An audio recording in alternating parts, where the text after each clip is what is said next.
mūsdienu tehnoloģiju laikmetā un zinātnes attīstības laikmetā ir ārkārtīgi daudz neārstējamu slimību. Nu, kad, piemēram, vecāks uzzina, ka viņiem bērni nedziedināma slimība, ja? Un tas dažu gadu jautājums, ka bērns nomirs vai pats cilvēks nomirs. Kā jums šķiet, kādas cerības ir tiem, kas šobrīd slimo nedziedināmām slimībām? Kāpēc, ko viņam mēs varētu pateikt, kāpēc joprojām nav atrasts zāles pret to, vai tā ir neinteresētība, negribēšana, vai, kā daži saka, satvērstības teorija, kad speciāli neražo zāles konkrētām slimībām. Viņas ir izražotas, bet nav laistas ārā no laboratorijām. Kur ir tā problēma pie mūsdienās neuztaisīt zāles pret jebkādu nāvējošu slimību? Principā ir divas lietas. Ja šai slimībai ir konkrēti zināms izcelsmes, tā sakot, mehānisms, tad praktiski nav tādu slimību, kurām nevarētu radīt attiecīgus medikamentus, kas šo slimību ārstē. Protams, daļa no viņiem ir ārstējama tikai ar, teiksim, gēnu tehnoloģiju metodēm. Ja tie gēni ir bojāti, tad neko citu nevar izdomāt, kā aizstāt gēnu ar kaut ko. Vai arī vielu ievadot organismā, kuras ražošana organismā kontrolē konkrētais gēns un tā tālāk. Bet tā problēma patiešām ir zināmā mērā zem tās sazvērstības teorijas ierindojama, jo farmaceitiskā firma nav labdarības organizācija.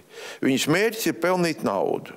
Ja slimnieku skaits ir mazs, jūs nekad nespēsiet atpelnīt ieguldījumus šo zāļu izstrādē, pārdodot medikamentu.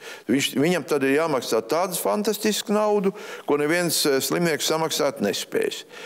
Īstenībā to sauc par, šīs retās slimības sauc par orfānu slimībām, jeb retām slimībām, un rietumvalstīs šādu zāļu izstrādē ir zināmas priekšrocības, jeb atvieglojumi pie reģistrācijas kārtības, pie patentēšanas kārtības un tā tālāk. Zināmi nosacījumi, kur dēļ dažām firmām, sevišķi maziņām firmām, tas kļūst izdevīgi.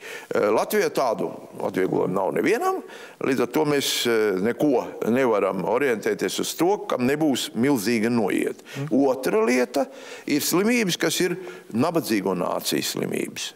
Tāda kā malārija. Tur atkal ir tā pat problēma. Ko tad Kongo vai tur, nezinu, Mozambikas džungļos tur varēs pārdot, ja arī tam cilvēkam tā malārija tur būs.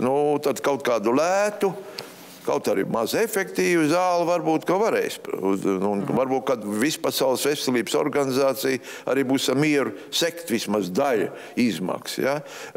Tāpēc arī ir tā, ka šīs slimības, kas ir nabadzīgajās valstīs, populāras, jeb izplatītas, tām zāļu nav, bet ne tāpēc, ka nevar iztaisīt. Jūs minējāt, kad farmācijas firma nav labdarības organizācija viņiem. Daudzām, Šveices firmai Novartis ir 3,1 miljārdus eiro tīrā peļņa, un tur uzskaitījumi var turpināt. Tad sanāk, ka farmācijas kompānijai ir izdevīgi, ka mēs slimojam, vai tomēr viņi grib mūs izārstēt? Ja mēs būsim pilnīgi izārstēti, tad, protams, nekādas peļņas vairs nebūs. Bet šāds stāvoklis nav atkarīgs no farmācijas firmas. Šāds nekad neiestāsies. Jo, ja mēs kaut vai runājam par infekcijas slimībām, tad paši ar savām zālītēm mēs selekcionējam tos slimību izraisītājus, kurus šīs zālītes neiznīcina.